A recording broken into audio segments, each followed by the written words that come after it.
Welcome back, ladies and gentlemen, to Monarch, Legacy of Monsters by Story Archives. I'm your host, Mario Busto, alongside the other host, Zachary Newton. Welcome back. We're back with Season 1, Episode 6, titled Terrifying Miracles. What'd you think of the episode, Zach? Well, it was much better than the last episode. I'll say that much at the very least. We finally got some monsters again. And I'm getting a much better picture of, I guess, what's going on with Monarch. And it looks like Lee Shaw's got a lot to blame for all of the problems at Monarch, don't you think?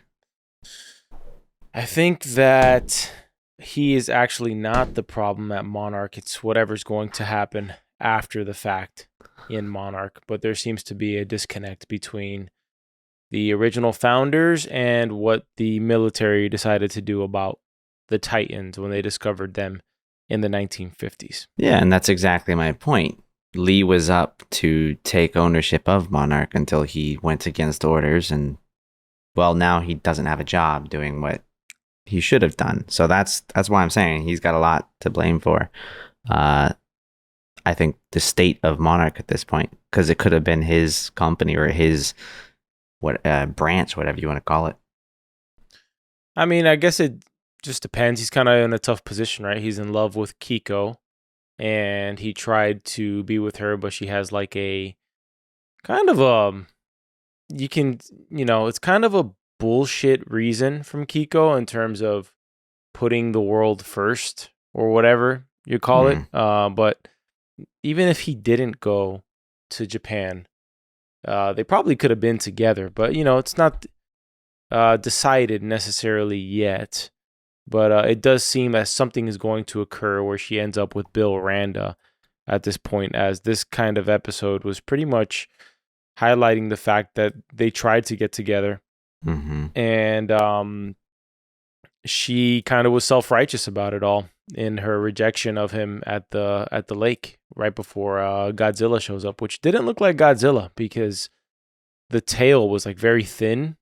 The way it was moving, it looked like a different Titan. It looked like the face looked like Godzilla, but then it looked smaller than usual. So I was kind of confused at the Titan showing in that lake, but maybe it was recovering from being hit by a damn atomic bomb in the Philippines. At first I thought we were getting like two completely different monsters in this episode. I thought we were going to get like some river monster and then some other just like desert dirt monster, but apparently both of them were Godzilla. Which I don't know, like I feel like the scale of Godzilla seemed a little small in both of those scenes, I think, but I mean, I don't know, there was bits of them that were pretty big. Maybe I just didn't see the full body next to something else that I could really compare it to. It's pretty abundantly clear to me that these Titans have existed for ages, and that it's only when humans got involved with them and trying to learn more about them that these attacks started to happen. And that kind of what shows itself in this episode, because Godzilla is also not just a purely evil monster. There's a moment in this episode where, is Godzilla a girl or boy? I think it's actually a boy. I looked it up after we were talking about it, on one of the previous podcasts, and as far as I can tell, it's male. I don't know which one you're referencing where it had kids. I don't know. Maybe it's like a freaking seahorse or something where they carry the babies. I don't know. Yeah, isn't it? What is it with the seahorses that they're like? What's that term when the seahorses like they can change genders or whatever? I have no clue. I'm not a seahorse fanatic, so. You're not a seahorse expert? It's been a long time since I've studied marine biology in middle school or something. So yeah. No, we didn't have that class where I came from, but yeah. We had regular biology, but I don't think we ever broached the topic of seahorses. But anyways, there's a moment where Godzilla looks into Cate's eyes, and there's a moment of recognition, whether it's of seeing Kiko, or whether it's Kay, or whether it's a memory of her on the bridge at the Golden Gate Bridge. But it definitely recognized Cate in that moment. So there's something up with that. And it also kind of shows that Godzilla's really not trying to disturb the peace, so to speak. Yeah, it doesn't seem like it. He can come from the ocean. He can be in a lake. He can be underneath a damn mountain, apparently. So I'm really confused as to how he's getting and traveling, throughout the earth. I'm assuming that'll be, a question that's answered down the line. But Godzilla does not seem to be looking to attack cities. It looks like whatever cities it attacks seems to be prompted for some reason or another. But I thought it was a great episode in terms of setting the stage for the rest of the season and who our good guys are, who our bad guys are. There's a little bit of mystery with Duvall. I know in the last episode I kind of had a suspicion that she was uniquely interested in what Colonel Shaw had to say. Mm-hmm. And she does seem like she actually went rogue, because why else would we cut to a scene of Verdugo and Tim in San Francisco at Hiroshi's office trying to decipher where they went if Duvall was like a double agent, so to speak. Yeah, I agree. It does seem like she went rogue. Though I still feel like she kind of has a little bit of her own plan. And, I did want to kind of, I guess, piggyback on what you were saying with Godzilla noticing, everybody standing there right next to him. He doesn't seem to like this episode makes me think like he's not out for destruction, right? Yeah. He just seems like a wandering giant, right? Like he has this path, this route that he probably wanders, which probably follows that, I guess those gamma rays that we saw on the map. And I don't know, maybe these cities are just in his way, and like that's it. Like maybe just like you guys posted up in the wrong area, dude. He's just like, I'm just trying to get from point A to point B. It's not my damn fault you put a whole city here. I know. Oh, is that a school bus? Chomp. can't go over, under, or around. No, just got to go through. Sorry, there's nowhere else. As May says. Exactly. Do you think Tim's dead? Because what's his face? Lee Shaw said nobody survived the helicopter crash. I mean, Columbo's dead. Don't make fun of me. I was gonna say I kind of hope they were just to, I don't know, see something change with Monarch and whatnot, but yeah, I don't know, man. Like I feel like an on-screen death would have been warranted.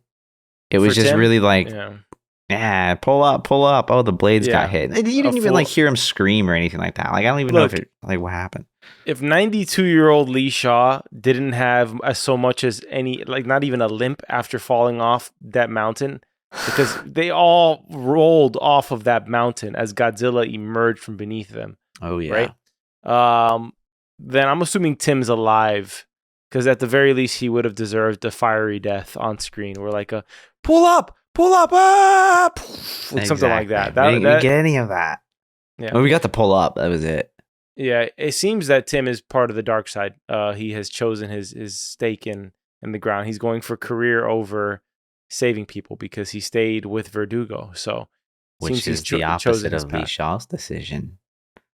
It is the opposite of Lee Shaw's. Chose the people, specifically Key, over career.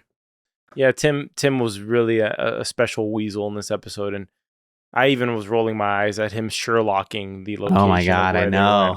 And I was like, oh dear God, this is so bad. Like I was like, oh my goodness, did we even need this scene? Could we have done anything else to find out how they were in Africa other than him going into his mind palace and just discovering where they went? Like, give me a break. I was wondering if you were going to cover that, because that one just didn't feel right to me either. Like, I feel like I noticed it more with Apple shows. Yeah, we were there really quick. I feel like it's a lot of Apple shows that I notice this more on, but I feel like I've ever since we started covering some of their shows, I feel like I find myself saying so often, I'm like, why is this so convenient? It's too convenient. Like, I think we're just traumatized from Invasion season 2. It's very possible. Like maybe I'm making this up, and it's like, no, it was literally just all Invasion. So at the very least, it's Invasion, and Maybe Foundation too. Foundation did that all the time as well. So there you go. Where Gail would figure out like an incredibly difficult math problem that had not been solved for centuries, and she's there like, Harry, I see the math, Harry. I see the math. That's a horrible Gail impression. But yeah, no, thank you for bringing that up. So it is a lot of Apple shows. Like there's just a lot of things that feel convenient to me. More so than other things that we've covered, like Peaky Blinders, Last of Us, things like that. Like I didn't really get that feeling.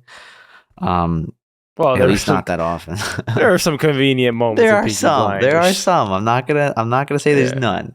Yeah. I'm saying it more now. But yeah, I know that I was kind of cringing in that scene. I'm like, really? Like, how'd you know to draw a map there? Like, do you think Duval is actually on? Like, do you think Duval is pure-hearted, or do you think there's like another kind of nefarious layer to her motives here? Because she looks so nefarious and evil to me. Like, she's always dressed like an evil person. oh yeah, You know? she You is. know, she had a nice moment with Lee Shaw in the van, Yeah, but she dresses so much like a stereotypical like movie villain in Yeah. this show that I'm waiting for the Lee, this is the resistance, and then he finds out they're a bunch of radicals. You know, that's exactly what I'm expecting. I think she's definitely got her own plan brewing right now, right? Like Yeah. we know that there's Monarch, there's some division or group from Monarch or even outside of Monarch that doesn't like what's happening, what's going on, and trying to take things into their own hands. I just think she sees Lee as a massive source of information and a jump start to get to wherever she's trying to go. Yeah, and Lee doesn't seem so wholly. He's committed to the cause, right, of trying to help Godzilla, as he says. He's not trying to help these kids find their father. He's more chiefly concerned about whatever Hiroshi has found, right? Whatever findings he has, he's also now taken the stance, and we have to assume with reason, right? Because he has like 60 plus years or 50 plus years of experience in the field with these Titans and seeing both approaches, the military's approach and K's approach, right?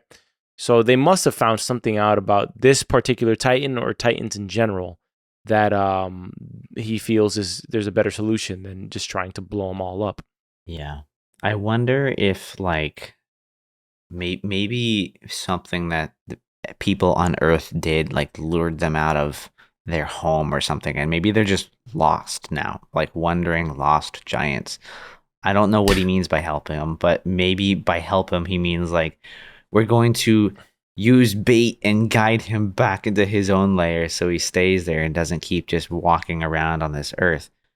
Maybe it could be a possibility. I mean, we did see Hiroshi, who by the way is totally alive and not dead at the moment, with the bait on a truck that he was driving off into the distance. So yeah, that was pretty cool. Well, we did get a bit about that Earth is like emanating these cosmic gamma rays that is supposedly physically impossible, right? They talk about how physics, Kay and Bill Randa are saying that it's against physics, while Dr. Genius, the Japanese guy who created the Titan bait, says he doesn't think it's against physics. He thinks physics is incomplete. They have an incomplete understanding of physics. Yeah. So whatever's happening here seems, Godzilla is coming from a place we know. I mean, if you've watched the movies, if you've seen enough of the movies, where, but we won't say, because I don't know for like exactly what's behind it or how deep that goes, but same. There's a place where Godzilla's coming from for sure. Yeah. So, wanted to mention the fact that Hiroshi is alive, which wasn't that big of a surprise because we kind of had a feeling he was alive. Although he does continue to go on his own way, because when the kids sort of reunite with him from a distance, he waves them away. Yeah. He pushes them away rather than ever beckoning them towards him. So he is on to something in it, and the chase for Hiroshi continues as he continues to move away. I'm sure he also wasn't entirely happy to see his son and his daughter knowing each other, and the fact that he has two families. Yeah, I imagine. There's something weird about. He's got multiple reasons to be on the run right now. Yeah, there's something weird about that setup that doesn't like feel. I feel like when we get down to the bottom of why he has two kids through two different women who don't know about each other, it's gonna be one of those things where like, oh, that makes sense. It's not gonna be something like, oh, you two timing, I don't know. Scumbag. I don't know if it's gonna make sense. With the scene where we saw Hiroshi, by the way, nearly the entire time, I was just expecting something to come out of nowhere and just like swallow him up in the middle of this open field. Like it just felt like I was like waiting for an on-scene death of his at that time. We start this entire series with that car ride, or almost close to the beginning of the series, the car ride with Bill, Kay, and Lee, and the fact that Kay and Bill have a child together, right? Yeah. Which is Hiroshi. But in this episode, it's very clearly communicated between the three of them that there's something between Lee and Kay, right? In this episode, Bill and Kay are not together. And Bill goes so far as being a nice guy and tells, Dr. Genius, who I don't know his name, hey, the only thing worse than being a third wheel is being a fourth wheel. And so he gives Lee and Kay a moment to themselves. Could it be possible that Lee and Kay did get together, but they felt that they had to keep it a secret? And so they made it so that Bill and her were like the actual parents there, but in reality they were together. You know what I mean? Because if you see at the end of the episode, Monarch's taken away from Lee. So perhaps he does something to get it back, but he has to like hide the fact that he's with her. I don't know. It just feels, I mean, anything's possible, right? If they're in the field for long enough, that something happens between the two of them, but I don't know. But I'm also, I just forgot about that scene where I'm pretty positive they do kiss, where they're in front of the nuclear, like she falls into the hole, but I think they hug or something like that right before she goes down there. I'm almost positive there was a moment like that, which, so sparks must have flown at some point, and I'm assuming that Lee and Bill are going to be going at it like cats and dogs. Probably. I mean, something must have happened. Yeah, Lee was, really hot on the trail on this one. So I think you're probably going to end up being right that Hiro, as Lee calls him, is probably his son, right? Yeah. I don't know. It ain't looking good. It ain't looking good for my bet right now in terms of the actual biological father of Hiroshi, which I think that was a bet that we threw down. It was. I don't know. Like I feel like I could see every episode. I feel like I could make a stronger argument for one or the other, which is interesting. I mean, this seemed kind of like Kiko calling it off at this point, saying it did. No, man. Like our relationship has run its course. It's professional from here on out. Let me ask you this. Wouldn't that be the same exact case between her and Bill? I mean, I get it that both of them are on the science side. But if you are together with your partner in the field, you could make a decision that doesn't benefit the world. You're benefiting just your spouse, right? Mm-hmm. So the same kind of logic should kind of apply to her being in a relationship with Bill. By the way, I'm clearly, obviously, team Lee K or K Lee here. So, yeah. Okay. I'll let you have Team Key and Lee. Is that right? Kiko? Yeah, that's right. K. But doesn't the logic play out, Zach? Well, yeah. I mean, like, if you're going to be with your partner in the field, like, it's very rare that you see somebody make such a sacrificial, like, decision where you lose your partner to save the world. It's very rare. I feel like every now and then we get like a hero moment or whatever you want to call it, where that is the case, and somebody does sacrifice their partner. But it's probably best that they're all just colleagues and don't care about each other too much. But I don't know, man. I don't know. Did we tackle every place on that map? Where's left to go? Where's Godzilla going next? Is he heading towards Johannesburg? I don't know. I feel like we were already there. Like, I feel like we were tracking west. Mm-hmm. So I'm not quite sure. I don't think they told us. If they did, it was extremely subtle. And I did not catch that. What's left now? We do find out, probably the most interesting thing in the episode is that we learn about May. May did sell them out. That was not a fake sellout. She did sell out Cate and Kentaro. The only thing is, she sold them out to Duval, who sold out Monarch. Yeah. So I'm still kind of fuzzy on why Duval, if she was going to turn on Monarch, would have hit up May anyways, right? Yeah. Other than to break out Lee to then go see May, right? Yeah. Who was Duval talking to on the phone, by the way? At the beginning of the episode? Yeah. I think it was fake. was a fake conversation, right? It was a fake. Yeah, it was a fake conversation. She speaks in French because Lee, according to his file, knows French. She's like, if you know French, cough or clear your Yeah. throat or something. Yeah, And true. You're it right. was You're just right. a You're right. distraction Yeah. because the other dude obviously didn't know French. Yeah. Unfortunate No. for him. Yeah, I saw it. I saw it earlier, so I forgot that little detail. I couldn't remember if he was talking to somebody on the phone or if it was a completely fake conversation. It would be Yeah. cool if there was just a complete underbelly to Monarch that was like the resistance to the suits, right? The suits that are in there, strategizing all day and pretty much making these decisions to whatever they're doing, right? Because it feels like Monarch stagnated since we're going to come to a point with these flashbacks that we're going to get down to the bottom of what happened to Lee and Kay. If Kay's alive, what the hell happened to Bill? Where is he right now? Is he coming back in the show? And at least at this point in the timeline, and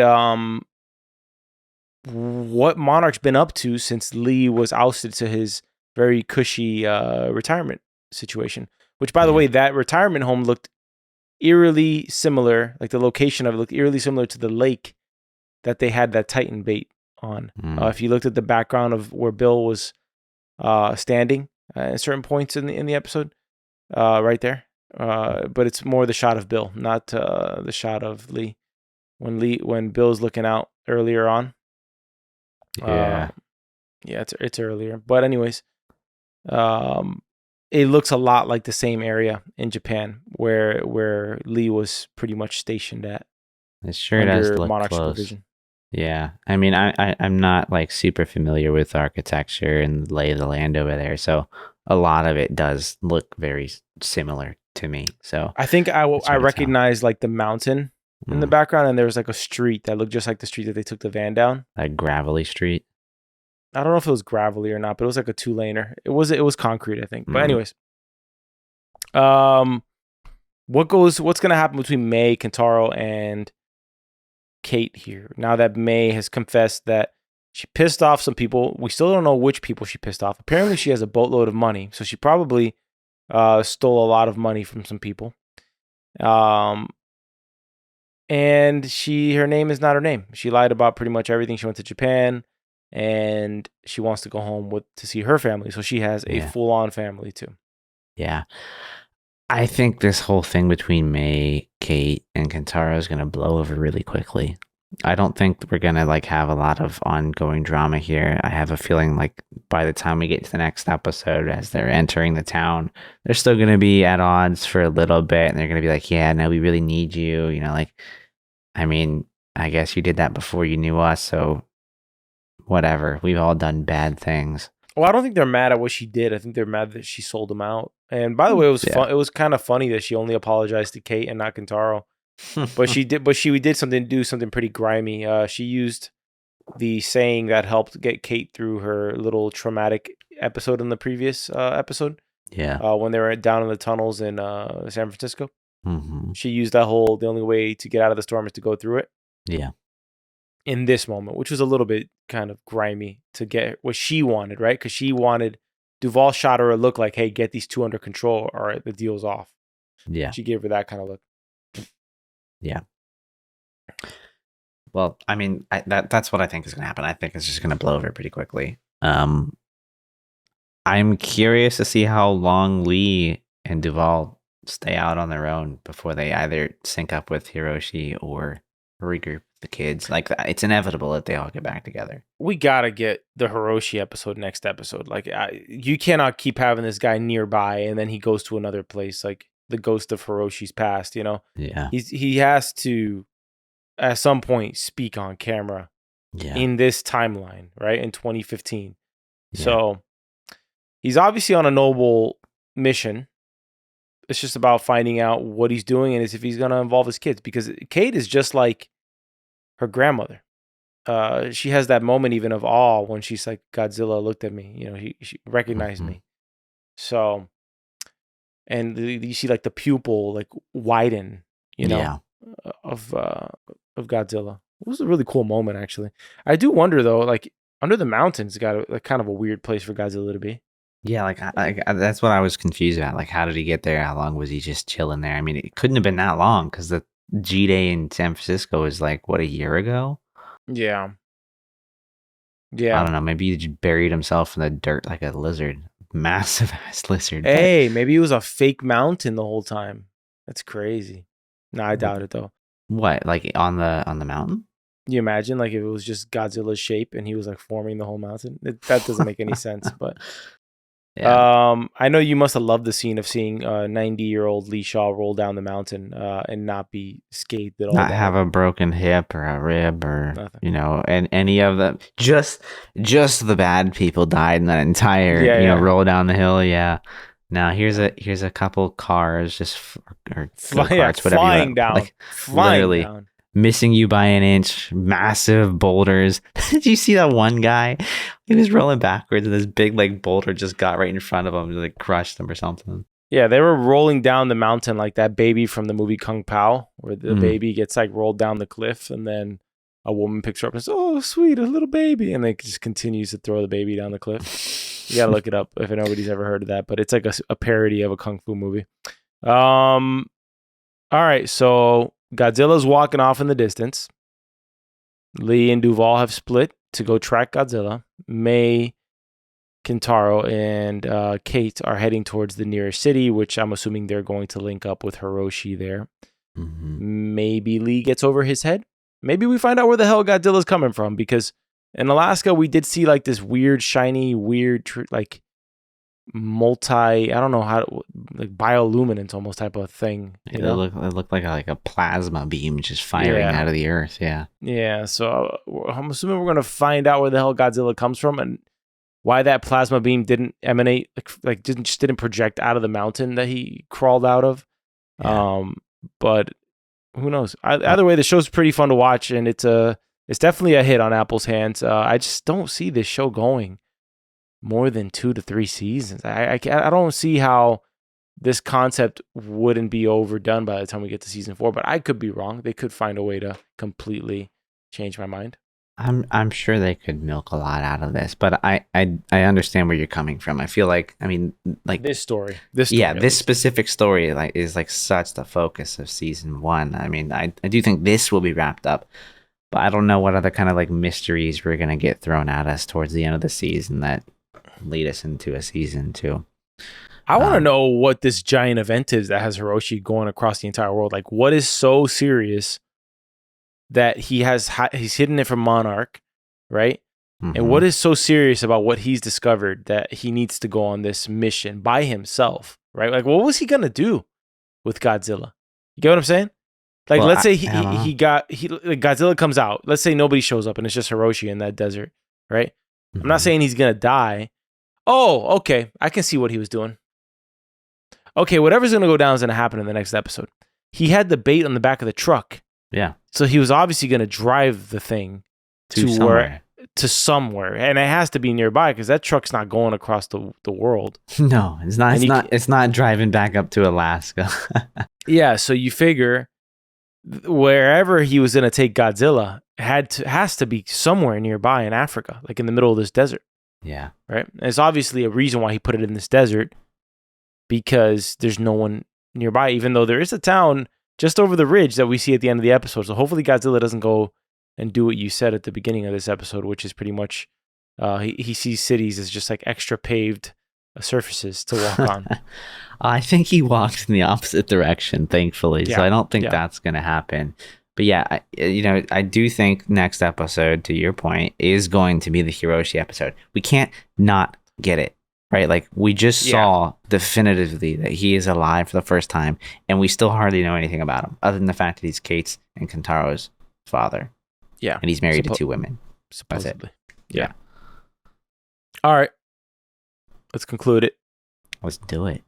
Let's get into some categories. Let's start with favorite character of the episode. Lee Shaw, man. I found myself just liking Lee Shaw, specifically young Lee Shaw in this episode more than ever, And I felt bad for him because I thought Kay was a cop out excuse on Kay's part. Really doesn't make any sense, right? And she's really unfair to him, honestly, in the past. She even puts the blame on him for losing control of Monarch. And that's kind of effed up. So, I mean, he did kind of lose control of Monarch. He did defy direct orders to not go and let he was told like, you go, you lose your shit. She also was throwing flirty eyes at him the whole episode. Was gonna sleep with him at the luau. Yeah, they were gonna sleep together at the luau, right? Of course. And then she's like, "Oh, why would you come here?" Like, "Oh God, give me a break," you know? "Oh, my bad."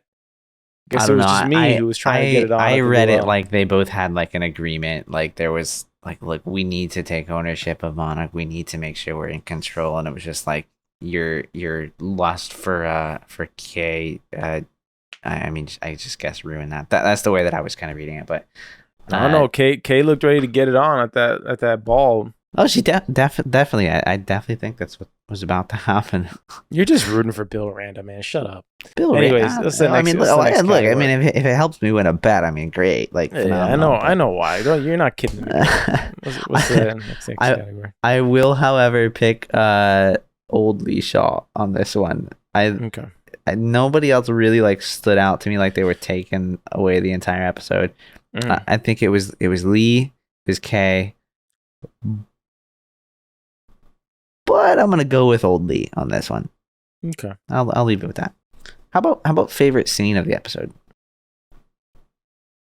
That's a good question. I guess I'll just go with the easy one, which is seeing Hiroshi and then Godzilla appearing. I thought Godzilla appearing was pretty damn epic. It was. It's hard to turn down a Godzilla sighting in this show. I think though it was long, I kind of liked the Tim scene. Oh, the what? Columbo. Yeah. No, I kind of liked the beginning of the episode where we started out at the ball. We got to see everything going on between Lee and Kay. I liked that. I liked hearing a little bit of the story. Like I understood kind of what was going on, some of the politics at play, at least at the time. So I liked that. I'll pick that one as my favorite. Yeah. I thought you were gonna pick the Columbo deciphering where they were heading to in Africa. No, I hated that. That would have been my least favorite. Okay. All right. That was my least favorite. I was so confused when you said that. How about favorite line of the episode? You go first. You obviously have one. I liked the bit.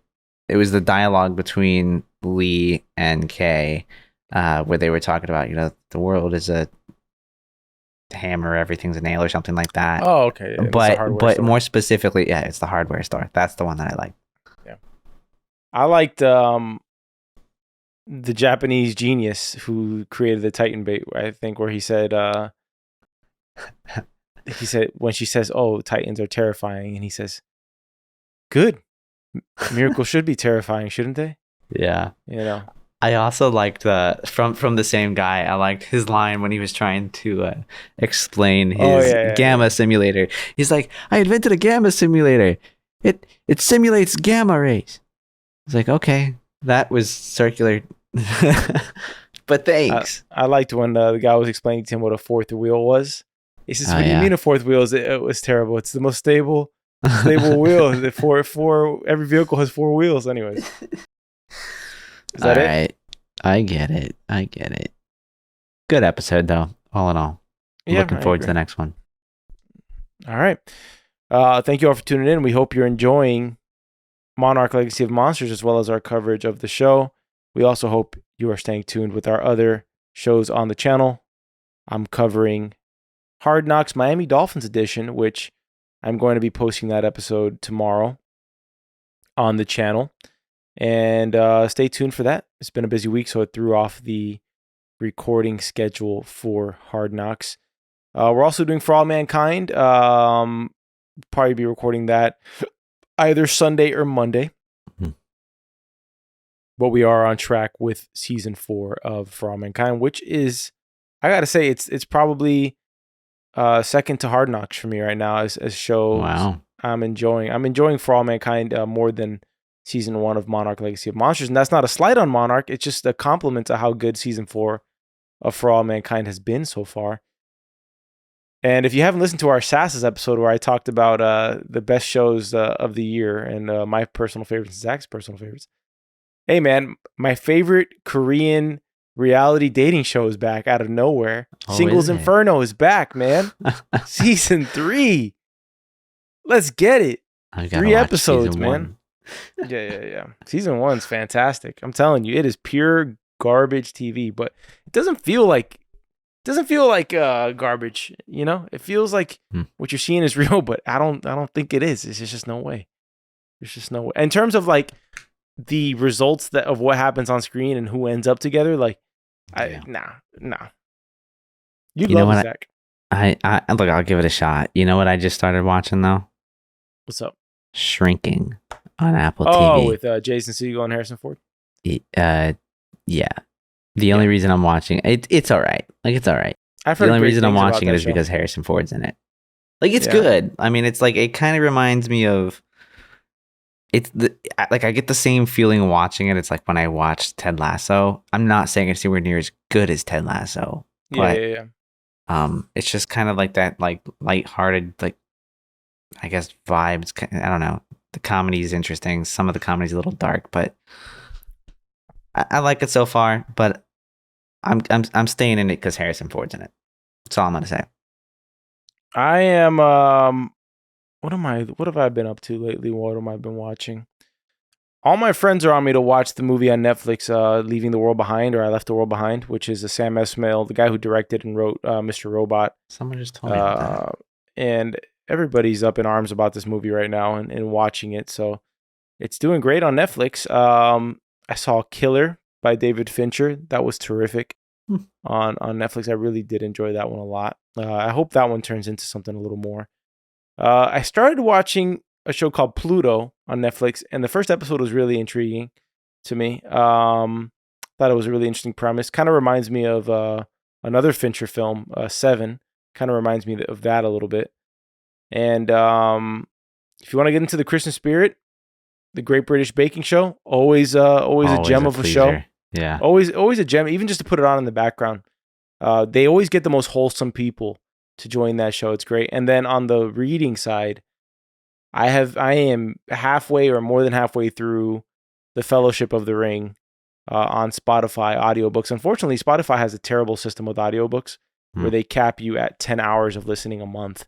So I unfortunately found that out while I was listening to it, and at a good part where it was like, oh, your hours are up.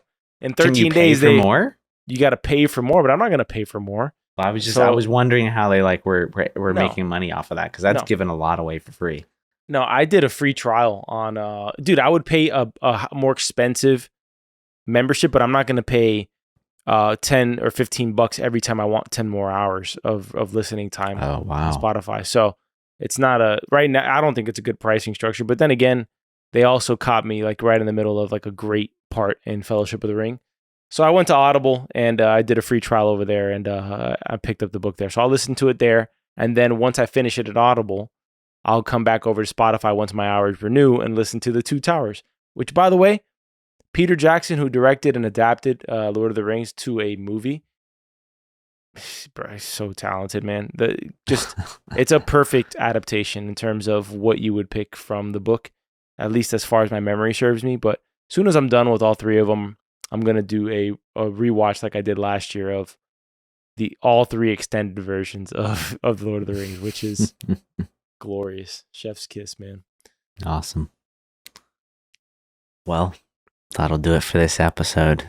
Thank you for listening to Monarch Legacy of Monsters by Story Archives. You can find this podcast anywhere you find podcasts, Apple and Spotify podcasts primarily. Zach, you sound like you're dying on this outro. Sound like I'm dying? You can also visit us on YouTube at Soapbox Podcast Networks, because I'm not smiling enough. I guess that's what it is. Oh. Yeah, well, our website is soapbox.house. You can email us at contact@soapbox.house. And there's a link in the description below to sign up for our quarterly newsletter, and that'll do it. It's been a long day. But don't take it out on the outro, though. I'm not taking it. Look, I love the outro. I love everybody that's still here listening to the outro. So thank you. See, and they'll only see this part or listen to this part if they made it this far. So this is kind of like for the true actual fans of the show. 100%. You are much appreciated. All right, Thanks for until hanging next time. around. Have a good one. See you on the next episode. Peace.